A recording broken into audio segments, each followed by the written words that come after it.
बांधकाम विभागाचा टक्केवारीचा कारभार उघड. कळवण तालुक्यातील प्रमुख कनाशी रस्ता अक्षरशः खड्ड्यांनी भरून गेला आहे. अवघ्या 5 ते 6 महिन्यात नव्याने तयार करण्यात आलेला हा रस्ता पूर्णपणे फुटला असून बांधकाम विभागाच्या टक्केवारीचा कारभार आता चव्हाट्यावर आला आहे. या रस्त्याने दररोज कळवण, देवळा, सटाणा, मालेगाव, चांदवड तसेच गुजरातकडे जाणारा शेतमाल वाहून नेला जातो. पण आज रस्त्याची अवस्था इतकी भयावह झाली आहे की गाड्या उलटण्याची, जनजीवन विस्कळीत होण्याची भीती सातत्याने निर्माण होत आहे. अरुंद रस्ता, त्यातच डागडुजीचा अभाव, परिणामी अपघात घडत आहेत. आणि त्याला जबाबदार कोण? लोकप्रतिनिधींना हा रस्ता दिसत नाही का?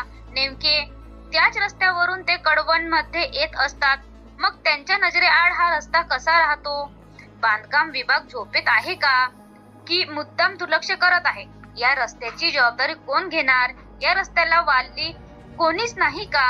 आज या परिसरातील नागरिकांच्या सहनशीलतेचा अंत झाला आहे.